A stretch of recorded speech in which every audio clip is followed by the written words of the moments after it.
Hi, today is the beginning of our nonfiction section. I will be talking about George Orwell's Shooting an Elephant.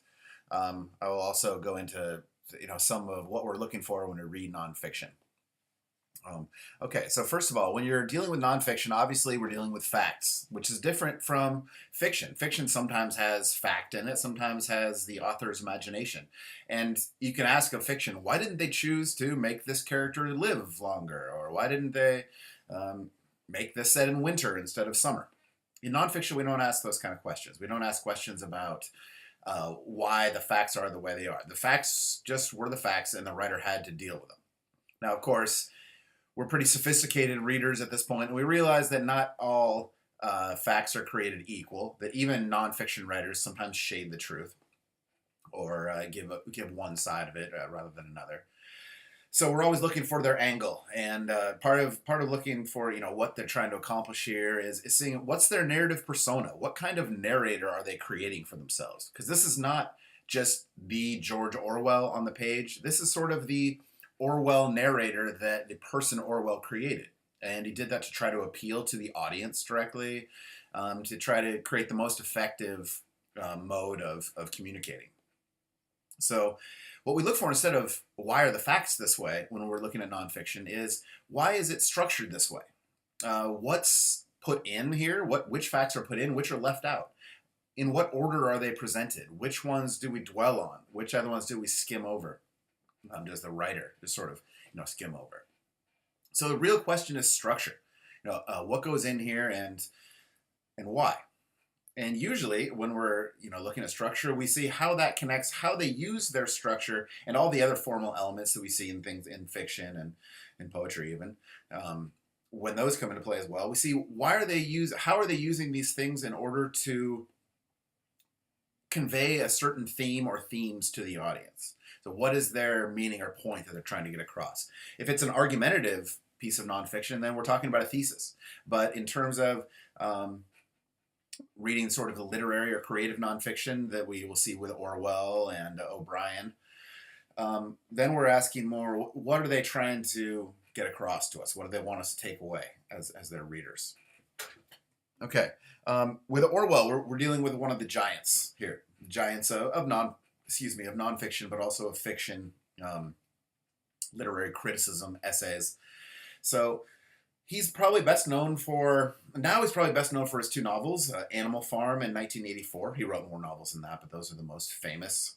But he was also a journalist, and he's well known for his essay Politics in the English Language. And I thought it would be helpful to you to hear some of his dictums for writing well. Now, what he says, in order to write well, there's a few rules you have to follow. Number one, do not use cliches. If it's a tired or worn out old trite phrase that you've heard a million times, don't use it. Reword it in your own words. His next is, if you have a chance to write something in a short sentence or a long sentence and the meaning will be the same, then choose the short sentence. He later goes on to say, if you have a short commonplace word versus a long or jargony or foreign word or phrase, use the short commonplace one in English. His point is we tend to hide our real points in a sort of thicket of rhetoric and cliches and other people's writing and long foreign words and trying to sort of show off our intellect rather than convey actual truth or clear communication.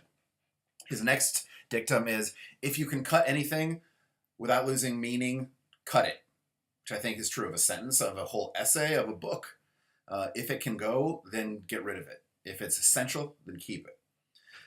He number 5 would be always write active structure rather than passive. So that means don't start a phrase or a sentence something like, being that there is, blah, blah, blah.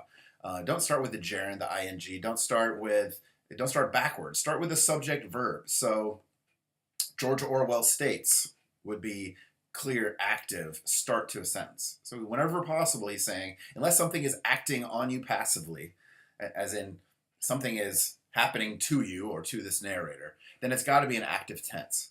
And that's much more clarity for the reader. His final one is use common English words over foreign. So that plays back into our use simple words over specialized ones whenever possible. So good things to remember with Orwell. He is also Well, he's well known for some of his early writings, his sort of journalistic writings, when he was a policeman in Burma. And he was a policeman for a while before he realized he didn't want to do that anymore and thought that the entire project of imperialism was destined to fail. In fact, that's a major theme here of Shooting an Elephant. So your first question may be, what is imperialism? And it's empire building, or the practice of one country going into other regions, taking them over in some way, sort of ruling them in some benevolent or malevolent way, um, and making them a territory or a colony of the host nation. It's the British Empire he's talking about here, but he seems to be talking about imperialism general, from the Romans to the Ottomans, and including certainly our society now. While he was commenting on the British Empire in the 20s and 30s, later he comments on the American and Russian empires that he sees building in the 50s and 60s. And the problems with them, and the true contradictions at the heart of trying to be an agent of imperialism, like a British police officer in Burma, which is now called, by the way, Myanmar, as it's in Southeast Asia. So that's what imperialism is. What kind of persona does this narrator possess? What kind of persona does Orwell create for himself, looking back in time? Is this one who questions things? Is he one who has allegiance to one side or another? Seems to me we have a persona who is in doubt, who is questioning everything, but also very realist in terms of what he must do in his job and what it all means. So when you try to see what kind of persona he's taking, you may get a glimpse into his theme. And the question we're asking is, what is his theme? What does he want us to take away when we read this? And how is he using structure and formal elements to do that? So one of the things is imagery. How about the imagery of the elephant dying? Some pretty brutal stuff there. Some of you may not be happy you read that.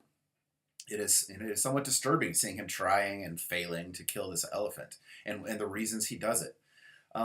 So you have to ask yourself, why is he using such brutal, specific, clear, vivid imagery on this moment? Also, I think a big element here is symbolism. Even though it's nonfiction, we can still have symbolism. So the question is, what does the elephant represent? What does the killing of the elephant represent in the context of this massive crowd watching, in the context of this narrator's insecurities and doubts about what he's doing and why? What is the elephant? I'll leave that one to you. I have some ideas, some possible ideas. The elephant's death throes, sort of an allegory, bigger than just a symbol. It's an allegory, a story. What does it symbolize, this whole story of shooting this elephant? Okay, I'm going to leave you there. Your Orwell is on page 788 of your Abkarian, and I will send out an email. Love to hear from you. Your blog posts and comments are due tonight on Blackboard, and your final paper is due next Wednesday at noon. We will have prompts up on Blackboard for that as well. I'll also address the problems with the quiz in your email. All right, that's what I've got for you today. Thank you for listening, and good luck with all the blog posts and everything. I'll be speaking with you next week.